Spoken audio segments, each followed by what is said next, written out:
हाँ, तो मैं क्या कह रही थी, आज से 30 साल पहले 30 years बैक उस बार हम सब घूमने गए थे देवघर, झारखंड में है और एक बहुत ही सुंदर जगह है घूमने के लिए। हम लोग मतलब मैं, मेरे पापा, मेरे चाचा की फैमिली यानी चाचा चाची, दादा दीदी, मेरे कज़न सिस्टर और ब्रदर, हम सब मिलके घूमने गए थे देवघर। हम लोग एक आश्रम में थे और वहाँ से हम लोग घूमने जाते थे देवघर। तो सुबह सुबह हम लोग आश्रम के बाहर एक कचौड़ी का दुकान था, वहाँ गर्मा गर्म चाय और कचौड़ी, जलेबी ये सब खा के पी के हम लोग निकल पड़े देवघर के लिए। नमस्कार व्यूअर्स, कहानी नानी की अनुष्ठान में आपका स्वागत है। तो चलिए हम जो कहानी आपको बोल रही थी वो शुरू करते हैं। देवघर में बहुत सारे बागान बाड़ी है, वो देखने के लिए उस दिन हम लोग स्टार्ट किया। अभी देवघर स्टेशन से हम लोग रिक्शा लेते थे और रिक्शा करके हम लोग घूमने गए वो सारे बागान बाड़ियाँ। बागान बाड़ी मतलब बहुत बड़ा जगह लेके, बहुत बड़ा एरिया लेके, फूल का बागान, फल का बागान, चिल्ड्रंस पार्क, स्विमिंग पूल, ये सब मैंने बहुत सुंदर सजा हुआ ये सब देखने के लिए था। आई एम सॉरी, बहुत दिन बाद हम हिंदी में बात कर रहे हैं, इसीलिए थोड़ा प्रॉब्लम हो रहा है। Hope you never mind. और मकान जो था उसके बीचों बीच, वो मकान इतना सुंदर था, इतना सुंदर सा एक मकान, और उसके आसपास ये सब देखने लायक चीजें एक से बढ़कर एक। ऐसे ही हम लोग 4 बागान बाड़ियाँ देख लिया। अभी उसके बाद सूरज ढलने वाला था, थोड़ा शाम होने को आया था, नहीं हुआ, सूरज का लाइट था। तो हमने रिक्शा वाला से पूछा कि अभी हम कौन सा बागान जाएंगे। तो उन्होंने कहा कि अभी 5 बज गए, अभी हम ये एरिया में नहीं रहेंगे, अभी हम वापस जाएंगे। नहीं तो एक बागान बाड़ी था जो सबसे सुंदर, लेकिन वहाँ हम सूरज ढलने के बाद नहीं जाते। तो हमने पूछा क्यों? क्योंकि वहाँ एक अशरीरी रहती है, मतलब जिसका शरीर नहीं होता उसे अशरीरी बोलते हैं, रहती है, वो नहीं चाहती कि कोई उधर जाए। फिर हम लोगों ने बहुत रिक्वेस्ट किया, 3 रिक्शा वाला था हमारे साथ, तो हमने बहुत रिक्वेस्ट किया कि ज़्यादा पैसा देंगे और हमने प्रॉमिस किया कि सूरज ढलने से पहले ही हम लोग वापस आ जाएंगे।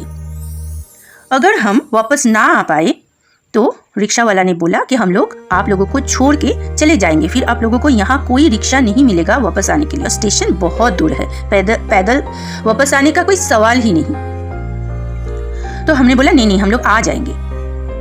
फिर गेट पर केयर टेकर थे, बागान का जो देखभाल करते थे ऐसे, क्योंकि उस बागान, जितने भी बागान बाड़ियाँ थी वहाँ का मालिक वहाँ नहीं रहता था, मालिक शहर में या विदेश में दूर रहता था। और बागान बाड़ी का देखभाल करने के लिए हर एक बागान बाड़ी में केयरटेकर है, उनका परमिशन लेके बागान में प्रवेश करना पड़ता है। तो गेट पर केयरटेकर था, फैमिली के साथ वो रहता है, वहाँ क्वार्टर है। तो अंदर आने का परमिशन मांगा तो उन्होंने बोला कि बाबू है, अभी बागान में बाबू है, मतलब उस बागान में मालिक जो थे वो था, तभी वहाँ था। तो बोला उनको पूछना पड़ेगा, उनको पूछ के हम आते थे, बोल के वो गए पूछने के लिए। कुछ देर बाद वो वापस आ रहा था दूर से चल के। हम लोग सोचा कि शायद परमिशन नहीं मिला। फिर हमने कुछ ऐसा देखा कि हमारा होश उड़ गए। क्या बताऊं आपको, जरा सा भी झूठ नहीं है। केयरटेकर के पीछे एक आदमी आ रहा था। आदमी 7.5 फीट लंबा था। हमने उनसे पूछा कि आपका हाइट क्या है, बाद में आलाप होने के बाद में हमने पूछा, तो उन्होंने कहा कि 7.5 फीट पूरा। तो इसीलिए मैं बता रही हूँ आपको, 7.5 फीट लंबा, बहुत ही दुबला पतला, सफेद कुर्ता पजामा पहना हुआ था, दूर से आ रहे थे और हम लोग देख के उसे चौंक गए। हमने बोला कि अरे ये मालिक तो खुद ब खुद चलता फिरता मतलब भूत है, तो यहाँ पता नहीं और कौन सा, प्लीज डोंट माइंड। तो ऐसा ही सोच रहे थे हम लोग, क्योंकि उनको देखने में इतना एबनॉर्मल था कि हम लोग डर गए उनको देख के। लेकिन उन्होंने गेट के पास आया, हम लोगों के साथ आला पहचान किया, हैंडशेक किया, पापा और चाचा के साथ बहुत सारी बातें की। उन्होंने बोला कि हम कलकत्ता में रहते हैं, हमारा बेटा विदेश में रहता है अमेरिका में, तो हम कभी कभी यहाँ आते हैं, रहते हैं यहाँ। तो हमारे साथ बातें करके उनको भी बहुत ही अच्छा लगा। फिर उन्होंने अंदर आने का परमिशन दिया और बोला घूम फिर कर देखो, लेकिन बिल्कुल शोर मत करना और फोटो मत खींचना। तो हम लोगों ने बोला कि नहीं, हम लोग कुछ भी नहीं करेंगे। तो बागान इतना सुंदर था कि आपको क्या बताऊं, सच में सबसे सुंदर बागान यही था। मतलब स्विमिंग पूल और स्विमिंग पूल तो बहुत ही खूबसूरत था, लेकिन उसका रिनोवेशन चल रहा था, इसीलिए पेंट कर रहे थे, इसीलिए वहाँ पानी नहीं था।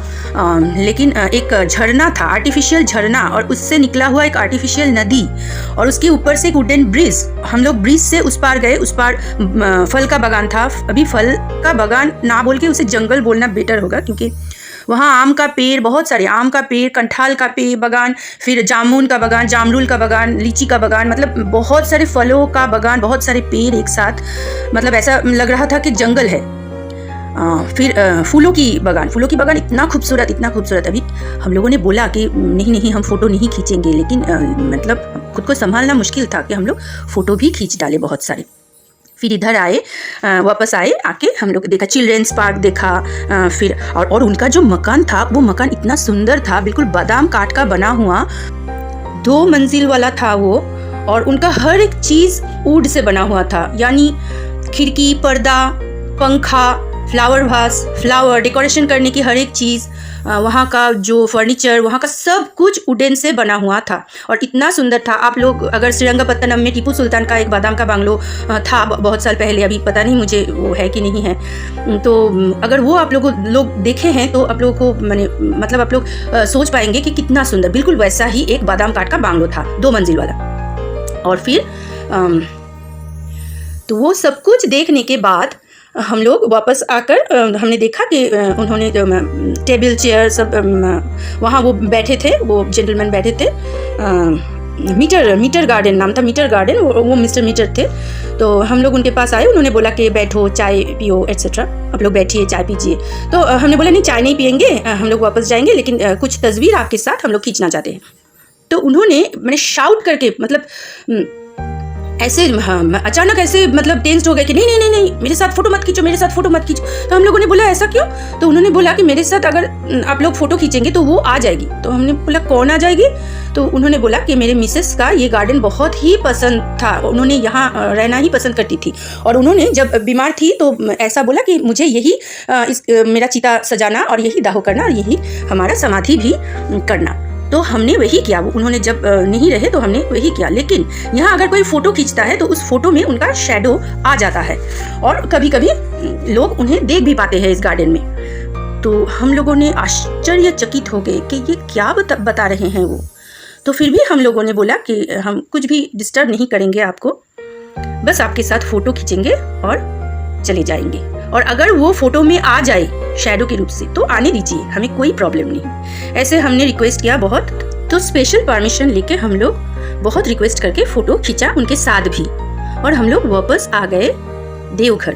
फिर हमने और भी चीज़ें देखे, फिर देवघर टूर से घर वापस आ गए। तो तभी सिस्टम ऐसा था कैमरा का कि वहाँ रील होता था, अंदर रील रहता था और आके प्रिंट कराना पड़ता था। आज का जो कैमरा का सेंस है बच्चे लोगों का, वैसा कैमरा नहीं था, तभी रील भरा हुआ कैमरा होता था। कैमरा अच्छा था, रशियन कैमरा था, लेकिन वैसा ही सिस्टम था। तो आफ्टर वॉशिंग द रील दादा ने फ़ोन किया, सोनाली जल्दी आके देख, फ़ोटो प्रिंट करके आ गया। तो मैंने भागी गई दादा के घर में, फ़ोटो देखा, बहुत सुंदर फ़ोटो, हर एक फ़ोटो बहुत खूबसूरत। लेकिन मैंने बोला दादा एक भी फ़ोटो में तो कुछ भी नहीं आया, शैडो या कुछ भी नहीं आया, उनके साथ भी जो फ़ोटो हमने खींचा उनमें भी कुछ भी नहीं आया। तो दादा ने बोला तू 1 मिनट रुक, आप लोग विश्वास नहीं करोगे, हर एक नेगेटिव में दूर खड़ी पेड़ के नीचे एक औरत खड़ी हुई दिखाई दे रहा था, साड़ी पहनी हुई और बहुत सारे गहने पड़ी हुई, गहने से सजी हुई एक औरत खड़ी है जो बिल्कुल हमारे साथ नहीं थी। और उनके साथ जो वो जेंटलमैन के साथ, मिस्टर मीटर के साथ हम लोग जो फ़ोटो खींचे थे, उनमें भी हमने देखा हर एक फोटो में उनका वाइफ का शैडो।